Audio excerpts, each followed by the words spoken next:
اعوذ باللہ من الشیطان الرجیم بسم اللہ الرحمن الرحیم۔ پیارے بچوں السلام علیکم ورحمۃ اللہ وبرکاتہ۔ بچوں، ہم نے اردو کا جو ہمارا سلیبس تھا وہ ہم نے 100% مکمل کر دیا ہے، اور نوٹس میں نے آپ کو اس سے پہلے ہی دیے ہیں۔ مجھے امید ہے کہ آپ وہ نوٹس یاد کر کے آگے بڑھو گے انشاءاللہ۔ آج میں آپ کو ایک اور مضمون یعنی کہ ایسے لے کر آپ کے سامنے حاضر ہوا ہوں۔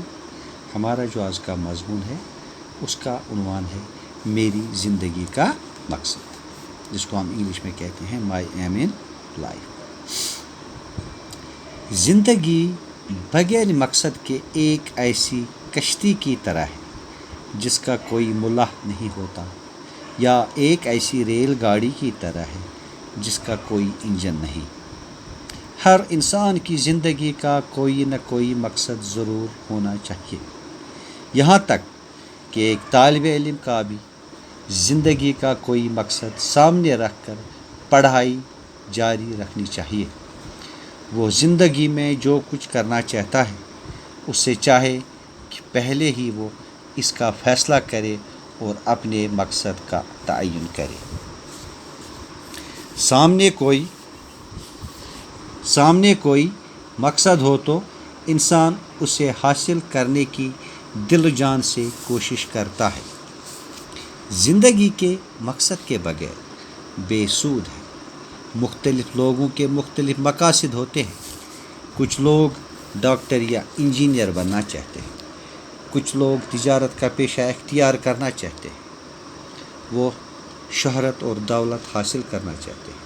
کچھ لڑکے اور لڑکیاں آج کل ایکٹر یا ایکٹریس بننا چاہتے ہیں، کچھ ڈسکو ڈانسر بننا چاہتے ہیں، لیکن کچھ ایسے شریف اور سنجیدہ طلباء ہیں جو ان فضول سوچوں میں وقت ضائع نہیں کرتے، بلکہ وہ اپنے اعلیٰ اور نیک مقصد کے لیے ہر وقت سرگرداں رہتے ہیں اور اپنی منزل کو پانے کے لیے سخت محنت کرتے ہیں۔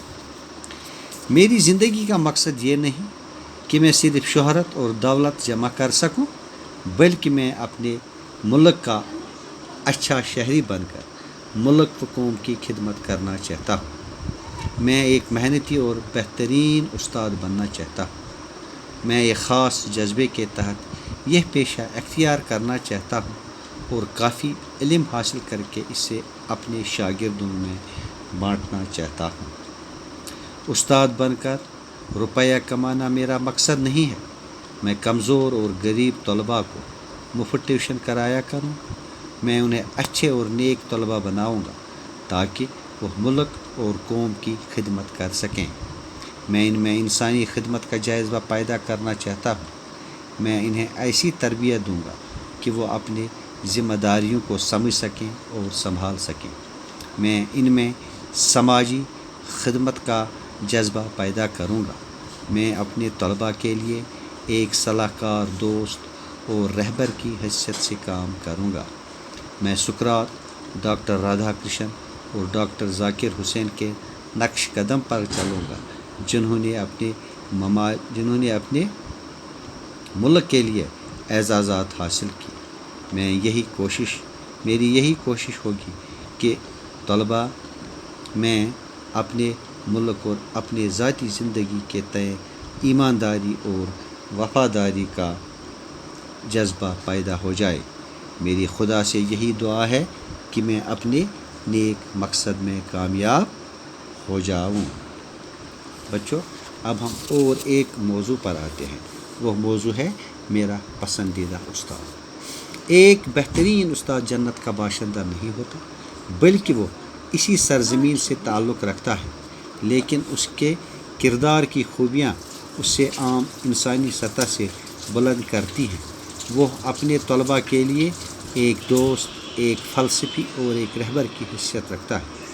ایک بہترین استاد اپنے مضمون یا مضامین کا ماہر ہوتا ہے۔ وہ وسیع اور گہرا علم رکھتا ہے اور اپنے علم اور اپنے مطالعے کو اپنے شاگردوں میں بانٹتا ہے۔ وہ نہ صرف انہیں سکھاتا ہے بلکہ اپنی خوبیوں سے متاثر بھی کرتا ہے۔ وہ باپ کی طرح ان سے پیار کرتا ہے اور ماں کی طرح ان کی غلطیوں کو معاف کرتا ہے۔ وہ ایک شمع کی طرح جل کر اپنے شاگردوں کو علم کی روشنی دکھاتا ہے۔ وہ ہر طرح سے طلباء کے کردار کو سنوارنے کی کوشش کرتا ہے۔ وہ اپنی ڈیوٹی اور اپنے کام کا پابند ہوتا ہے۔ وہ طلباء میں نظم و ضبط کو بنائے رکھتا ہے، لیکن اس کے لیے وہ ڈنڈے سے کام نہیں لیتا۔ وہ ایسا رویہ اختیار کرتا ہے کہ طلباء میں نظم و نسق بھی پیدا ہوتا ہے اور ڈنڈے کی ضرورت بھی نہیں پڑتی۔ اس طرح وہ طلباء کی ہمدردی اور بھروسہ حاصل کرتا ہے۔ ایک بہترین استاد پڑھائی کے ساتھ ساتھ غیر نصابی سرگرمیوں میں بھی دلچسپی لیتا ہے۔ ایک اچھا استاد طلباء کے ساتھ اس طرح کھل مل نہیں جاتا کہ اس کے رتبے اور پیشے کا وقار ضائع ہو جائے۔ البتہ جماعت سے باہر وہ طلباء کے ساتھ قدرے بیگانہ رویہ بھی اختیار کرتا ہے۔ ایک بہترین استاد موضوع کو اچھی طرح تیار کر کے طلباء کے سامنے جاتا ہے۔ وہ اپنی تمام تر صلاحیتوں کو براہ کار لا کر طلباء کو فائدہ پہنچاتا ہے۔ ایک بہترین استاد مجبوراً استاد نہیں بنا ہوتا، بلکہ یہ پیشہ اس نے اپنی مرضی سے چنا ہوتا ہے۔ وہ اپنے پیشے سے اس طرح پیار کرتا ہے جس طرح ایک موسیقار مصوری سے پیار کرتا ہے۔ اس پیشے کو وہ اپنی زندگی کا مقصد سمجھتا ہے۔ وہ اپنے طلباء کے ساتھ وفاداری، ہمدردی اور ایثار کا جذبہ رکھتا ہے۔ وہ اپنے طلباء کے ذہنوں پر ہمیشہ رہنے والا مثبت اثر ڈالتا ہے۔ مذکورہ بالا خوبیاں اور صلاحیتیں رکھنے والا استاد ایک پسندیدہ استاد ہو سکتا ہے۔ اس طرح کا بہترین استاد وقت اور ملک کی ضرورت ہے۔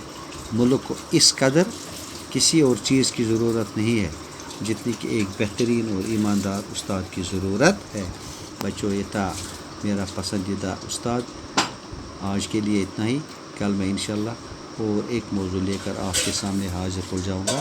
تب تک کے لیے خدا حافظ۔